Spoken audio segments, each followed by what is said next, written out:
Hoy es miércoles 8 de noviembre del 2023, estamos grabando para el jueves 9 y estamos en la 71ª reunión de la Mesa del Caos, en la cual vamos a hablar de las elecciones que hubo en Venezuela el 22 de octubre, que fueron las elecciones primarias para la oposición de Venezuela, con el objetivo de enfrentar a Maduro el año que viene.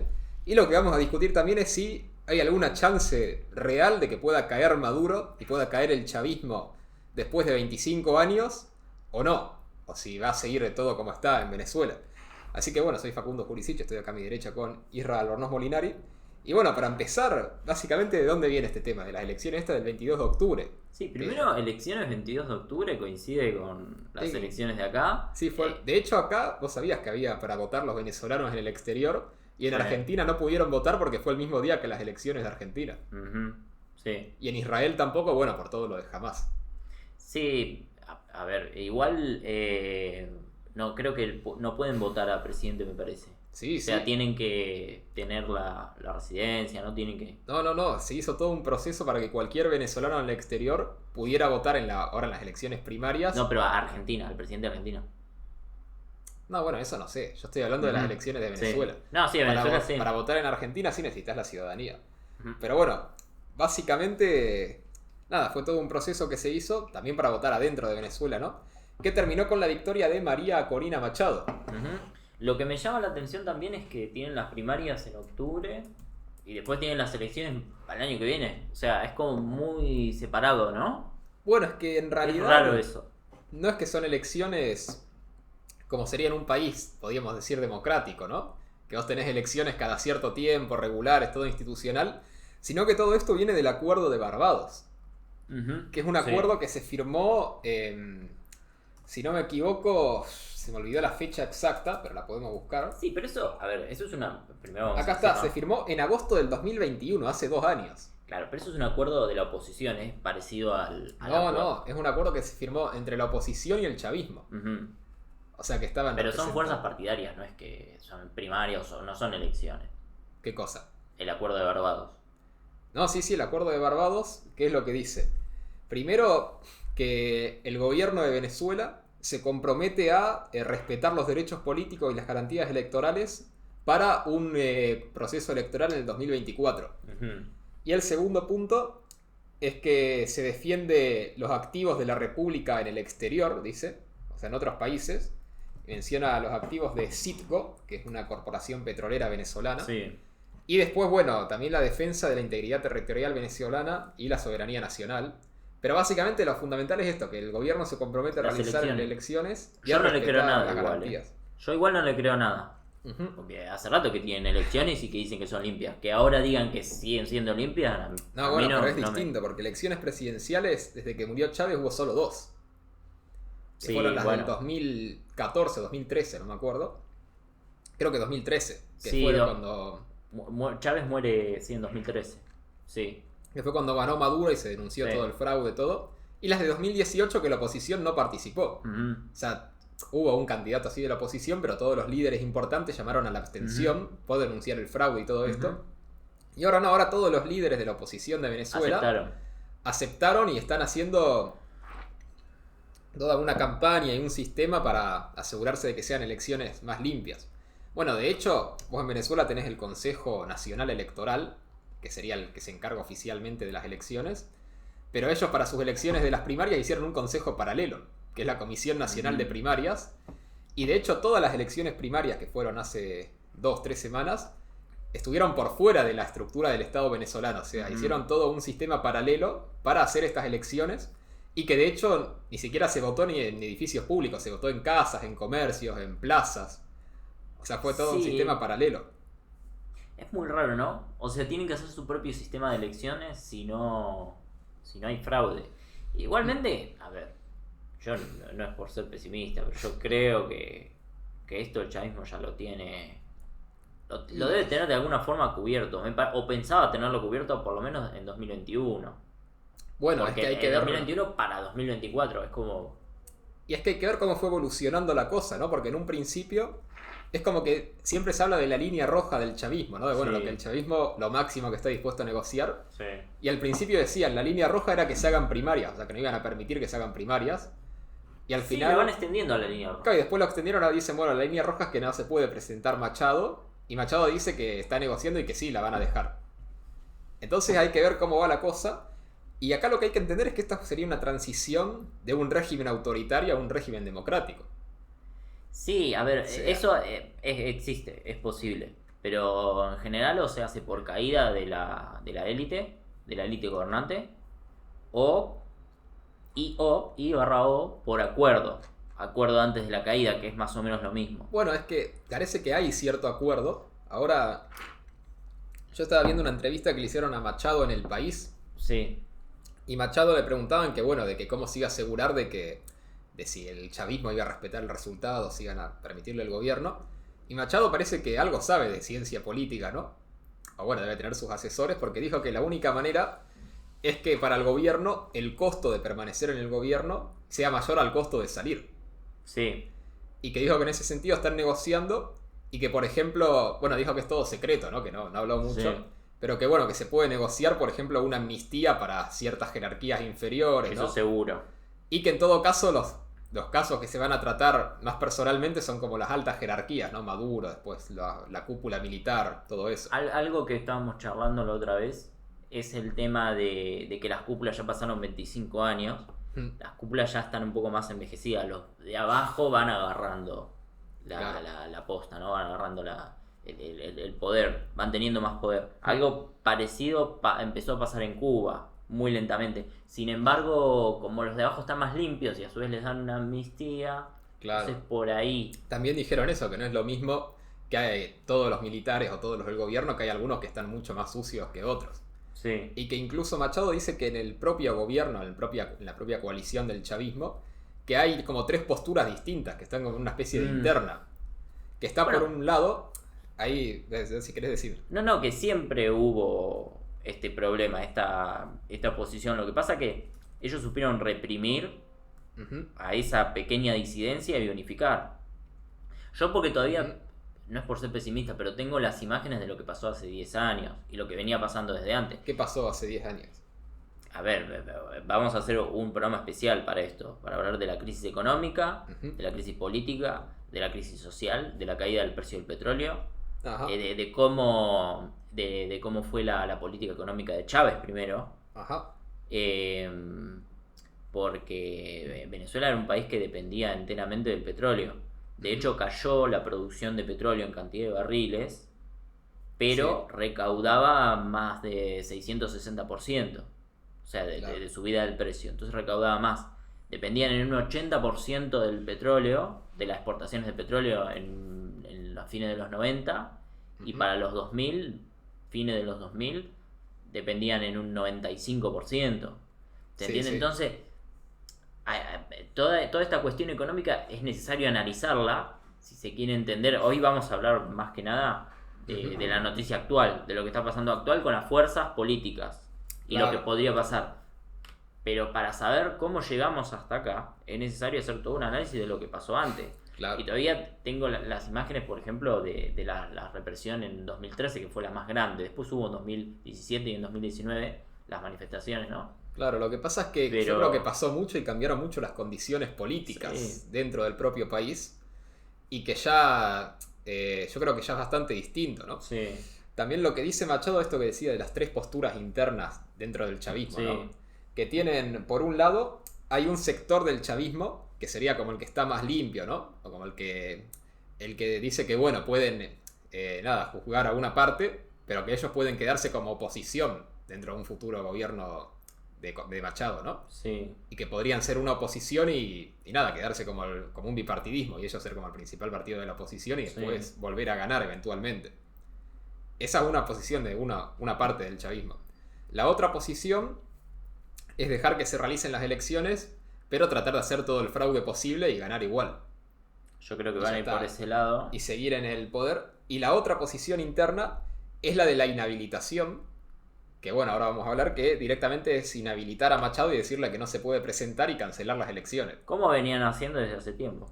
Claro, y el tema es que el Tribunal Superior de Justicia de Venezuela lanzó una sentencia sin casi ningún fundamento jurídico, diría, que bueno, dice que Machado está inhabilitada y se anula el proceso de las primarias. Como siempre, no se sabe por qué. Sin ninguna argumentación. No se sabe por qué. Y esto es lo que hay que entender, que también lo dice Machado, que es una sentencia obviamente política, no judicial. Es que todos los 3 poderes están tomados desde que se cerró el Congreso, la Asamblea Nacional. Igual ahora está abierta de hace un tiempo. Está abierta, está bien, pero no le hacen caso. Está bien, pero por eso te digo que son procesos distintos, ¿no? Ahora, no es lo mismo cuando se cerró por en el 2013, 2014, que después cuando en 2019, 2020 como que se volvió a abrir y como que fue cambiando algunas cosas. Sí, supuestamente la oposición tiene una mayoría grabada en la Asamblea. O sea, son cambios muy leves, pero que te pueden dar distintas posiciones para llegar a la posibilidad de negociar unas elecciones. Eso es lo que yo veo. Tiene mayoría grabada, pero no tiene muchas atribuciones. Ese es el tema. Claro. Y en aquel momento la había reemplazado por una constituyente, que eran todos militantes, eran todos. No, sí. Eran todos básicamente en el 2013 hizo como un congreso paralelo y puso lo suyo y dijo que ese era el que servía. Sí. Que básicamente efectos prácticos fue eso. Sí. Entonces, nada, ese es el tema, pero ahora yo veo que sí, que está cambiando ciertamente, ya que se hable de negociaciones, ¿no? Y de poder dar cierta amnistía o de estar negociando con gente del chavismo, ya te habla de que hay un cambio. Hay una debilidad interna. Sí. Hay una debilidad interna. Recordemos que Venezuela me parece a mí, tendría que analizar el caso Cuba, pero fue peor que el caso cubano. ¿Por qué? ¿En qué sentido? A ver, por ejemplo, en Venezuela tenías las FAES, las Fuerzas de Acciones Especiales de la Policía Bolivariana, la Policía Nacional de Venezuela, que hacían ejecuciones extrajudiciales. O sea, era muy pesado que ahora de la nada digan, bueno, hay unas marchas, vamos a hacer elecciones. Bueno, es que adentro deben estar cayendo, sí o sí, deben estar peleándose entre ellos y perdiendo poder totalmente, porque si no se explica esto. Es que justamente sí parece que hay como ya ciertas disputas internas en el chavismo que ya no se pueden sostener. Y también lo que dice Machado es que el chavismo además está perdiendo su base social. Porque vos en Cuba lo que tenés es que la dictadura... En Cuba, sí. Que la dictadura la apoya un porcentaje de gente, ¿no? Sí. Y en Venezuela también fue así por bastante tiempo. Sí. Y ahora parece que no. Yo por lo que estuve leyendo, me parece que es como algo similar, obviamente con sus diferencias, pero lo que pasó acá con el peronismo en las últimas elecciones. Sí, cada vez menos. Que viste que dicen... Claro, pero no solo menos gente. Viste que dicen que Milei pudo penetrar como en lo que era históricamente el votante peronista, viste, así de el que recibe un plano, el villero, rompió el piso. O el del interior, claro. Y parece que esto le está pasando al chavismo, porque lo que dicen es que en lugares históricamente chavistas, y que eran totalmente clientelistas o que dependían totalmente del gobierno, que se agotaron las boletas en la interna opositora por la cantidad de votos que hubo para votar a Machado. Sí, porque le escondieron otro tanto de boletas. No, porque las boletas, acordate que todo el proceso electoral lo organizó la oposición, o sea, el gobierno no se metió. O sea, no lo dejaron meterse. O sea, y dicen que se agotaron porque no imprimieron una cantidad de boletas y no pensaron que iba a votar tanta gente. Y también por eso dicen que ahora tratan de inhabilitarla a Machado, porque parece que el gobierno tampoco se esperaba que hubiera tanta gente. Fueron a votar 2,5 millones de personas, que parece poco, pero para lo histórico de los últimos años de Venezuela es bastante, ¿no? Sí. Y eso además, siendo que habían censurado todos los medios de comunicación para que la gente no se enterara dónde ir a votar o cómo hacer. Gente muerta de hambre. Y habían cortado el transporte público. Y de hecho, bueno, habían cortado el combustible, la nafta, ¿no? Todo. Y aún así la gente se fue a movilizar y fue a votar a los lugares que había. Y dicen que incluso en algunos lugares que justo llovió ese día, había una lluvia tremenda, y la gente haciendo fila en la calle, o sea, con la lluvia y todo, y haciendo fila para ir a votar. Sí, porque están muertos de hambre. Pero es la verdad. O sea, por eso dicen que fue como algo muy... Como que no... No sé si la palabra sería trascendental, pero como algo importante. Sí, la gente los quiere sacar desde hace rato igual. La mayoría los quiere sacar desde hace rato. Si no, no habríamos visto la cantidad de gente manifestándose. Pero vuelvo a lo mío, yo creo que esto se podía ver hace 5 años atrás, incluso hace 10 años atrás. ¿Pero por qué no se vio? Bueno, porque desde el poder no lo permitieron. Tendríamos que analizar internamente qué pasa dentro del chavismo, quiénes son la cúpula, quiénes son los cabecillas, quiénes están abajo, quiénes eran hace 10, 20 años y quiénes son ahora. Y cómo fue cambiando esa dinámica para poder entender por qué ahora van permitiendo ciertas cosas. Y sí, te bloquean, pero ¿por qué te bloquean? Porque, por ejemplo, te bloquean el transporte. En otro momento no necesitaban tanto hacer eso porque te la desconocen y ya está. O te meten preso, o te ejecutan, o te hacen desaparecer como ya lo hacían. Claro, bueno, es que parece que ahora ya no es viable, ¿no? Como que eso les hace perder Ahora demasiada legitimidad. Es que ya la habían perdido. Para mí es que no le están haciendo caso. Desde ciertos cuadros que tienen que hacer eso, que tienen que organizar eso, no les están haciendo caso. Ese es el punto. No... Bueno, eso también es legitimidad, ¿no? Porque es la legitimidad que te obedezca a tu palabra. Más que nada que te obedezca la policía, el ejército. Más que nada el ejército. Te tiene que obedecer ese sector que es el que te da el monopolio de la violencia. Deben estar perdiendo. Vamos a hacer otro, seguramente, donde analicemos más profundamente esto, porque también, a mí me parece fundamental. Y también igual está el tema de internacional, ¿no? Porque a partir de este acuerdo de Barbados del 2021, viste que Biden le empezó a comprar cierto petróleo a Venezuela. Y con eso Venezuela consiguió algunos ingresos. Y el tema es que ahora Estados Unidos tiene la amenaza de que si se suspenden las elecciones o si hay fraude o lo que sea, que va a dejar de comprar, ¿no? Ajá. Y el tema es que ahora Maduro empezó a depender de esa venta de petróleo, entonces no puede decir que se lo corten tan fácil. En realidad ya dependía Venezuela de la venta de petróleo. Claro, pero ahora depende de que le compre Estados Unidos. Depende que solamente le compre Estados Unidos. Ese es el tema, ¿no? Entonces, casi que fue como una trampa, podríamos decir también. E incluso... Se puso en una posición de colonia económica. Sí, incluso la Unión Europea también dijo que si se respetan las elecciones y todo eso, que le va a empezar a comprar petróleo a Venezuela. Y por otro lado, Machado dijo que habló con los presidentes de Chile, de Perú y de Colombia. Y el de Colombia hay que ver porque Petro sí es más ideológico. Pero en Chile y en Perú sí que hay como un reclamo más grande, y de los gobiernos que están de acuerdo, de que la inmigración venezolana es un problema interno ya. Entonces habló para ver si esos gobiernos pueden mandar veedores internacionales o ayuda también para las elecciones. Y la Unión Europea también está negociando mandar veedores internacionales. Y eso es parte del acuerdo de Barbados que firmaron, que es permitir que haya veedores internacionales, justamente. Entonces, hay que ver, porque ahora tampoco puede desconocer el acuerdo así abiertamente, porque no es tan fácil. Sí, porque internamente no están de acuerdo con desconocerlo, porque de alguna forma les conviene... Sí, quizás les convenga que que Maduro deje de gobernar. Bueno, sí, a ver, pero esto es lo que pasa. O sea, podemos decir que estamos presenciando a tiempo real como es una transición democrática de un régimen autoritario. Si negociaron cierta amnistía a la parte de abajo de la cúpula, bueno, eso les conviene que salga Maduro claro. Pero a ver qué pasa. Entran en duda, es como esta ley que sacaron después de que terminó la dictadura acá en Argentina en el 83. Sí, la obediencia de vida. No, el 83. La época de Viñones, que sacaron un decreto militar, en la época militar, antes de... Claro, sí que era la autoamnistía. La autoamnistía. Bueno, pero ahí es distinto porque eran los militares que justamente se daban la amnistía ellos mismos. Pero otra cosa es que el gobierno entrante ya te negocie y te pase una ley de amnistía, ¿no? Tenían un pacto con los peronistas.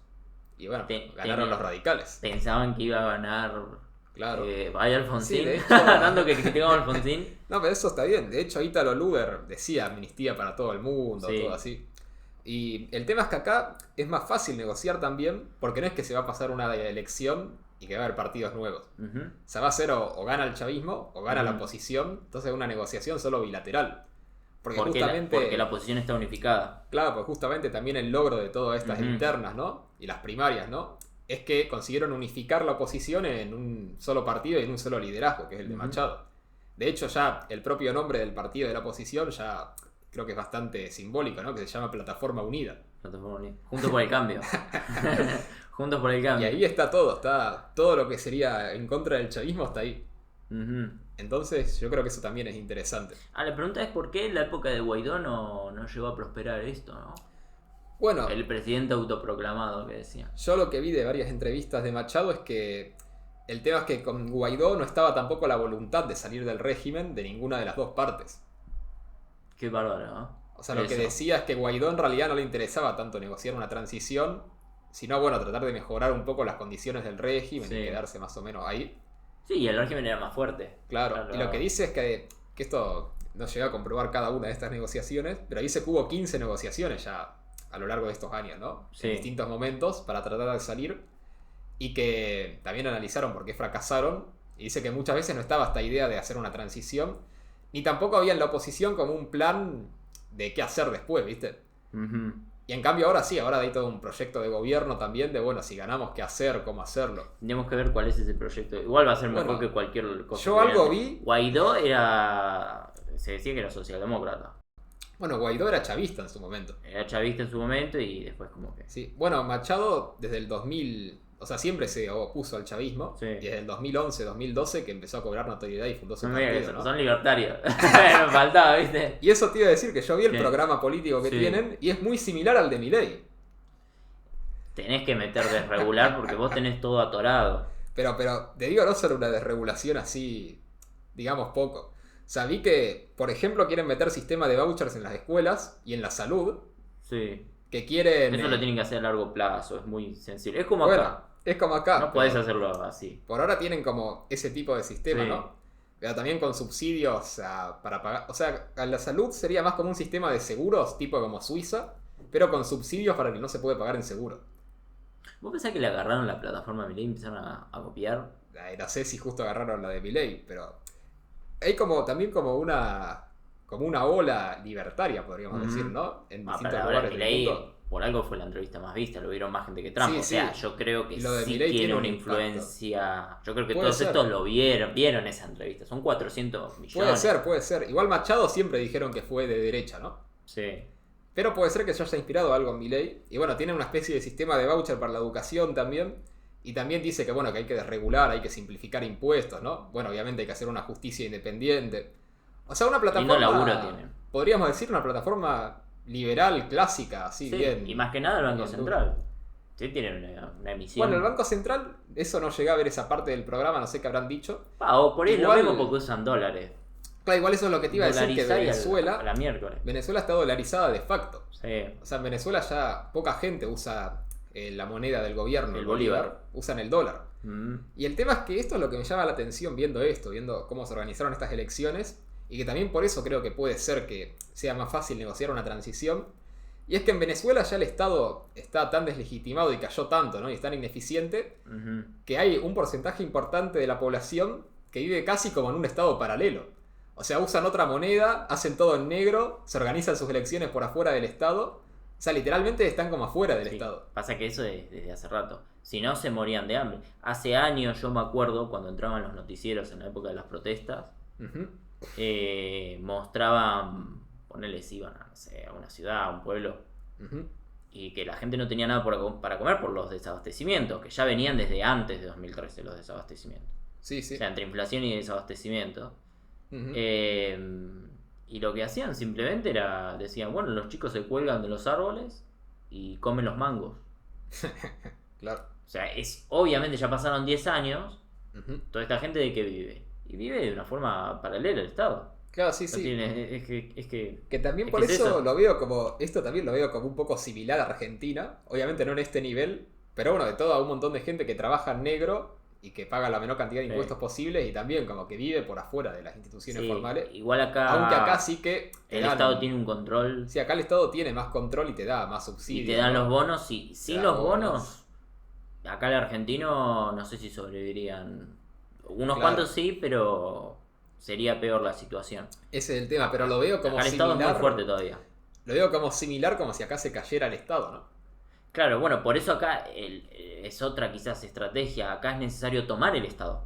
Claro. Porque acá todavía el Estado sí es necesario. De ahí la plataforma de Milei de que no sacar los planes sociales. Acá todavía es necesario tomar el Estado. Allá, para que sobreviva la población, me refiero. Ujú. Allá, en cambio, si lo tomás o no, la población está ahí y hace la suya. Usan los dólares.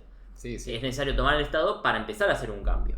Acá es necesario tomar el Estado no solamente para hacer un cambio, sino para sostener lo que todavía se sigue sosteniendo. Claro, claro. O sea, acá podríamos decir que en Argentina es un poquito más complejo en ese sentido. Allá parten desde mucho más abajo, pero es más simple. Claro, Por ahí. claro, sí, eso obviamente son dos países distintos. Sí. Allá el problema principal, por ahí es más político de cómo negociar la Ujú, transición, ¿no? Y cómo sí. asegurarse la gobernabilidad en un futuro gobierno. Sí, Y básicamente de cómo evitar que el chavismo se perpetúe, digamos. sí. En cambio acá sí es un problema más distinto, más económico, más institucional, más Sí. de un montón de otras cosas. Sí, Y sí. todavía, yo creo que Argentina todavía es un régimen republicano. No, claro, Democrático. obvio. Y sí, obvio, además. La comparación con Ujú. Venezuela no tiene nada que ver. Ujú. O sea, acá sí es totalmente distinto. Todavía hay competencia. Pero yo lo decía en este sentido, ¿no? De que hay gente que ya está quedándose como por fuera de la institucionalidad formal en Ujú. Argentina. Y como que Venezuela Sí. es eso, pero llevado como Al extremo. al extremo. O sea, de que Y literalmente... muy rápidamente en pocos años. Bueno, en un lapso de unos 10 años más o menos. Uh-huh. Sí, sí. Muy rápidamente, porque Argentina viene trayendo esto desde antes de los 90. Desde los 70 empezó lentamente. Poco a poco. En los 90, cada crisis y hiperinflación de Alfonsín se agregaban otra masa de gente por fuera, ¿no? Claro, y así se fueron agregando. Allá fue en un lapso bastante más corto y mucho más extremo. Sí, es cierto, fue algo más acelerado. Imagínate que la crisis de Venezuela se tiene en cuenta como la peor crisis después de la Segunda Guerra Mundial de un país. La peor crisis sin guerra, ¿no? La peor crisis migratoria. La peor crisis migratoria, la peor crisis económica, más fuerte que la depresión. Más fuerte que lo que fue el crack del 30, del 29. Claro, sí, sí. No solamente migratoria, sino también la cuestión política. Así Claro. los analistas les cuesta comparar, ¿no? Porque fue muy fuerte, más que nada la del 2013 y después se fue manteniendo. En el 2018 también fue Claro, una caída importante. Y ahí se mantuvo. Sí, sí, sí. Pero, bueno, de hecho, los datos oficiales de Venezuela parece que llegan hasta el 2014. Sí, no tiene sentido. Es que no tiene sentido hablar de datos oficiales. Ya igual estaban todos manipulados seguramente. No, sí, sí. Por eso es... Bueno, por ejemplo, acá estoy viendo en una página, ¿no? Que dice que el PBI per cápita de Venezuela sería de unos $3.000. Y por ejemplo, para que te hagas una idea, supuestamente según el gobierno en el 2014 eran de $16.000 el PBI per cápita. O sea, una caída de más del 200% de caída o 300%. Y después tenés obviamente la demografía, que también creo que es el único país del mundo que cayó su población de manera sostenida, ¿no? De que estamos hablando que en el 2015 tenías 30 millones y hoy tenés menos de 28 millones. O sea, el único país del mundo que sí que cae la población y sin guerra, porque eso te puede pasar si estás en una guerra, no sé, andás a todos tus hombres a pelear y mueren todos, algo así. Pero sin guerra de gente o que murió de hambre o que se exilió o que se fue, ¿no? Así que sí, es una crisis importante. Lo que pasa también es que yo lo que veo es que a lo largo de estos últimos 3-4 años, como que la gente ya se empezó a acostumbrar más a vivir en la crisis, ¿no? Totalmente, igual que acá. Claro, entonces eso también como que te lleva por ahí a esta posibilidad de plantear una alternativa con capacidad de tomar el poder. Porque ya como que hay, bueno, una institucionalidad informal que ya se manejan las cosas de una manera y a partir de ahí se ve, bueno, cómo hacer. Y bueno, entonces para volver un poco, ¿no? Sí, sí. El tema de que la oposición decidió unificarse porque no es una oposición homogénea. Claro, tiene como una heterogeneidad, a pesar que tienen un plan, vos me dijiste que tienen un plan. ¿Cómo? El plan ese es el plan de Machado. Claro, el plan Machado. Sin embargo, ellos dijeron, bueno, primero la prioridad es ganarle, iba a decir ganarle al kirchnerismo. La prioridad es ganarle al chavismo. Claro. Y después vemos. Y el tema es que del lado del chavismo, ¿no? Que hablábamos de las internas, o sea, hay cierta debilidad, todavía no está confirmado si va a ser Maduro el presidente que vaya por el chavismo, ¿no? O si va a ir a la reelección o no. Que la mayoría presupone que sí, pero es como algo raro que todavía no esté como tan confirmado, ¿no? Que parecería evidente que Maduro va a seguir siendo el gobernante. Y se plantean algunos nombres alternativos, ¿no? Te sale, por ejemplo, Jorge Arreaza, que bueno, desde el 2022 que es ministro de Comunas y Movimientos Sociales, ¿no? Sí. O sea, obviamente toda gente que igual está en el gobierno de Maduro. Sí. Pero que bueno, que son como líderes alternativos, ¿no? Está Diosdado. Tipo te pone a Massa o a... Claro. O a, no sé, Grabois. Claro, bueno, pero yo creo que si asume alguno de estos ya lo jubila Maduro. Sí, totalmente. Después, bueno, tenés Diosdado Cabello, que este es famoso. Ese sí es conocido. La mano derecha de Maduro. Sí, el que le tiraba a Alberto, le tiraba a Milei, le tiraba a todos los que podía. Sí. Después tenés Rafael Lacaba, que desde hace ya 6 años que es el gobernador del estado de Carabobo. Sí. Que es también otro, igual todos del Partido Socialista de Venezuela, ¿no? Sí. Y después, bueno, sí se dice que podría ir de vuelta a Maduro, pero no se sabe, como que está ahí. La verdad, yo creo que a Maduro ya lo quieren largar, me parece. Y ya lo quieren largar, es tipo un Alberto, pero algo así, ¿viste? Desde los que están abajo, que siempre le dijeron lo que tiene que decir, es la verdad. Sí. Y lo quieren largar, ese es el tema. Si ellos pueden negociar una amnistía, van a lograr que la oposición tome el control y ellos se quedan en su lugar y la oposición se las arregla para ordenar la economía, que es lo que necesitan. Claro. Pero bueno, necesitan ese también hay que ver si no puede ser otra estrategia hacer que la oposición llegue a gobernar, ¿no? Y a partir de ahí, como oposición, tratar de hacerle la vida imposible y decir, ven, la oposición es peor que nosotros. Dudo que tengan ese margen, porque estás partiendo desde muy abajo. Sí, es cierto. Y por más que te pongan trabas, con que la oposición controle algo de la policía o algo del ejército, algo, con que controle un poco el monopolio de la violencia, si es que están en el Estado, y tomar alguna que otra medida, ya podés mejorar la vida de la población, podés mejorar la economía. Sí, porque además tampoco es tan difícil, partiendo de tan abajo no es tanto. Por eso, y además la gente es mucho menos chavista. Claro, sí. El ya no es chavista. No, de hecho... Entonces, por más que le vaya mal, ¿qué van a decir? Bueno, pero no vamos a volver a esto. Claro. De hecho... Imagínate que levantan la censura a los medios. O levantan un poco el bloqueo que tienen. Por ejemplo, habían bloqueado Wikipedia. Claro, sí. Y se empiezan a informar mucho más los venezolanos. Que ya se informan, pero más todavía. Permiten que algún periodista digan un par de cosas que hoy no pueden. Y sí, ya empieza a cambiar mucho la mentalidad. No, yo creo que no pueden volver. Por eso, ellos necesitan la amnistía. El tema es como lo que dijo Laje. ¿Qué pasa si le dan la amnistía? La amnistía se la dan ahora, pero en unos años van a abrir los archivos y le van a hacer juicio de lesa humanidad a todo. Porque tienen ejecuciones extrajudiciales, tienen torturas, tienen desapariciones. Bueno, ahí es el tema de ver cómo se hace esto, porque hay dos tipos de amnistía. Sí, ¿no? Incluso le plantaban, en la época de las manifestaciones, les plantaban armas para que justifiquen, ¿no? Una represión. Por eso, pero hay que ver, porque ponían bombas, era muy... Hay dos tipos de amnistía, mirá. Porque vos tenés una amnistía que, o sea, hay dos tipos de transición, digamos. Sí. En una vos podés ofrecer esta amnistía así general, y que tiene la ventaja, que es más fácil la transición, ¿no? Es más fácil que te digan que sí. Pero el tema es que también es más fácil, o sea, es más débil el régimen posterior, ¿no? Porque todos los anteriores siguen libres, ¿no? Y te dicen, bueno, por ahí te puedo dar otro golpe o puedo hacer otra cosa y total después va a haber amnistía. Y la otra es no juzgar a todos los responsables, y eso es más difícil de hacer, pero te da un régimen democrático más sólido. Porque están todos los responsables, ¿no? Juzgados, están condenados, te da como un precedente para la justicia, ¿no? Para empezar a establecer la ley. Y además para cualquiera que quiera hacer un golpe posterior, es como que se lo va a pensar más, porque después el costo de salida de ese golpe es mucho mayor. Y ese es el tema, que como en toda Latinoamérica por lo general se juzgaron a los militares, ¿no? Y a los dictadores, el costo de salida del chavismo puede ser muy alto, porque si saben que se lo van a juzgar, ¿no? Entonces hay que ver también en qué condiciones se negocia esa amnistía, o sea, algún tipo de garantía, ¿no? Ese es el tema. O hay que ver qué tan a largo plazo piensan, porque por ahí hay una amnistía general y recién, no sé, dentro de 20 o 30 años se vuelven a abrir algún tipo de juicio. Como pasó acá en Argentina, ¿no? Que 20 años después se abrieron los juicios de vuelta. Sí, responde más a una fuerza política particular, ¿no? Y responde más al... Pero siempre es una fuerza política particular la que reabre el juicio, no es algo azaroso. Y responde al indulto. Claro. Responde a varias cosas y a una actitud revanchista porque no se jugó a una parte, solamente a los militares. Bueno, pero eso podría pasar en Venezuela también, ¿no? Entonces hay que ver cómo es allá. Pero yo no veo que sea imposible, creo que se puede hacer alguna negociación de ese estilo. Yo creo que lo principal es asegurarse el sistema electoral, porque si se aseguran el sistema electoral ya gana la oposición, ¿no?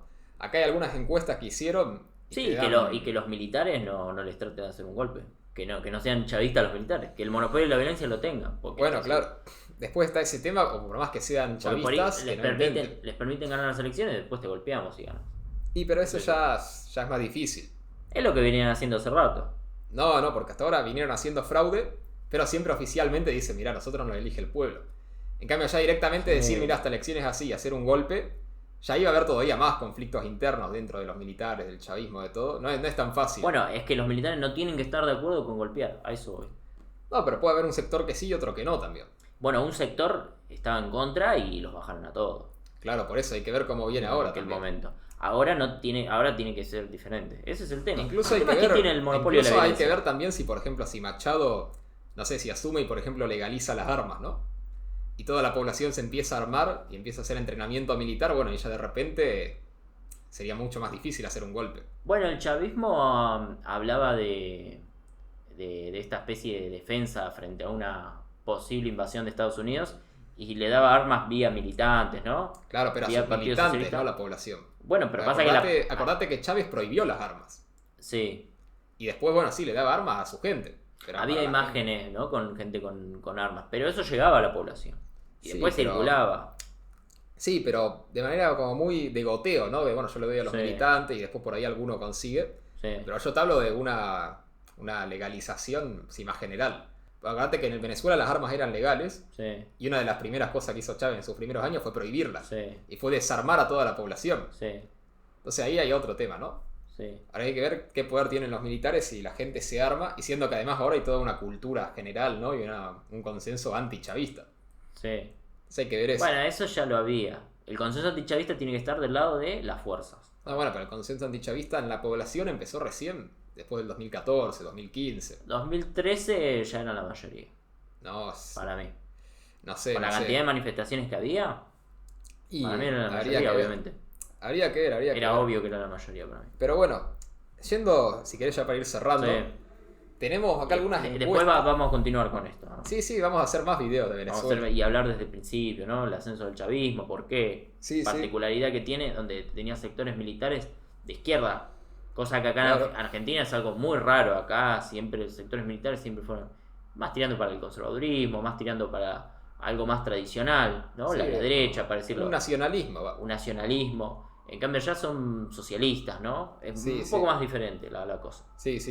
Y bueno, acá está algunas encuestas, ¿no? Que por eso te digo, si se aseguran el sistema electoral, ya gana la oposición. Porque te da, por ejemplo, varias encuestas de distintos momentos de este año. Y te da, por ejemplo, te dice oposición, o sea, te la miden así, oposición y chavismo, ¿no? Sí. Te dice oposición 55%, chavismo 25%. Y después dice no sabe 10% y no va a votar 10%. Y después te da otra, por ejemplo, que dice oposición 76%, chavismo 11% y no sabe 12%. Entonces, bueno, ahí son dos encuestas que hay. Y después sí hay encuestas por candidato, ¿no? Sí. Que hay 3 nomás, tampoco hay muchas.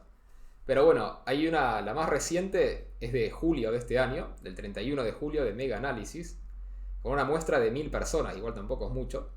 Pero te dice que María Corina Machado sacaría 33%, Nicolás Maduro 11%, después Enrique Capriles 4%. Enrique Capriles. Sí, que no se sabe bien si se va a presentar o no, porque no fue a la plataforma unitaria. Pero bueno, está ahí. Le dan 4% acá en la encuesta. Después dice otros candidatos sumados 13%. Sí. Y después no sabe 24% y no va a votar 13%. Sí. Y bueno, otra vez las encuestas, ¿no? Que la tomamos, ¿no? Sí, ¿no? Además que hay que ver qué tan fácil es hacer encuestas en Venezuela también, ¿no? Por ahí muchos que dicen no sabe, no sé, porque tienen miedo de que si dicen algo les venga a buscar la policía o algo y dicen no sé. Sí. Entonces hay que ver, pero aparentemente la oposición tiene una posición favorable para poder ganar. O sea, todo se resume en esto, en ver cómo van las negociaciones y si se pueden asegurar que las elecciones sean limpias. Sí, yo creo eso, que la oposición favorable la tienen desde hace tiempo. El tema es internamente, ¿no? Internamente del chavismo. Internamente del chavismo, pero también de la oposición, porque por mucho tiempo estuvo fragmentada.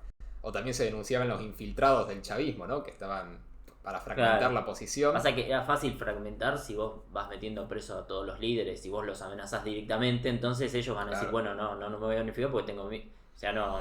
Prefiero pactar antes de... Claro. Bueno, pero ahora también dicen que antes de estas elecciones hubo amenazas, ¿no? Hubo aprietes. Y bueno, pero no deben ser tan efectivas.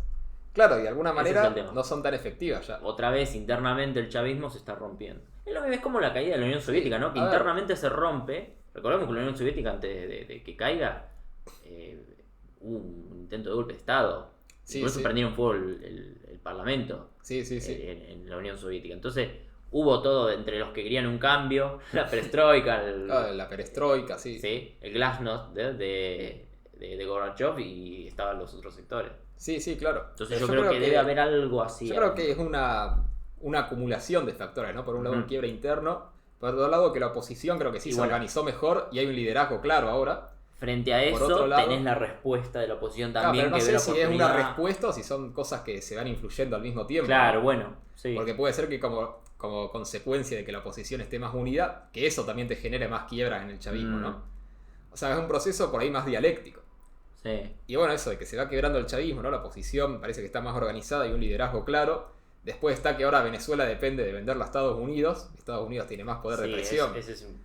Eso me parece importante. Después está también, bueno... Solamente Estados Unidos depende. Qué cosa, ¿no? Con todos esos discursos del chavismo contra el imperio. Es casi un final, podríamos decir, casi poético, ¿no? El chavismo termina por depender de Estados Unidos. Más de lo que dependía antes en los 90. Sí, sí. O sea, se convirtió en lo que juró destruir. Sí. Así que bueno, no sé si querés decir algo más o... No, después continuará. Claro, continuará, ¿no? Iremos viendo qué pasa. Si alguien nos ve desde Venezuela, nos pueden decir cómo es la situación allá, cómo se vive desde allá. ¿De qué quieren que hablemos? Claro, si les interesa... Pensamos hablar sí, bueno, hacer todo un resumen de lo que fue el ascenso del chavismo y las condiciones y lo que hizo. Esa sería una parte. Otra parte por ahí sería la crisis, las diferentes crisis, el origen de la crisis, más que nada económica, y cómo fueron evolucionando las fuerzas. Esas serían como dos, creo que dos va a ser suficiente. Sí. Y bueno, eso, suscríbanse si les gustó, acuérdense de dejar me gusta, comenten qué les parece. Y acuérdense que si los quieren apoyar con este trabajo y que podamos dedicarnos más a esto, nos pueden donar un cafecito o se pueden suscribir por Patreon, que hay beneficios exclusivos y que está el link acá abajo en la descripción. Así que bueno, sin nada más que decir, nos estamos escuchando.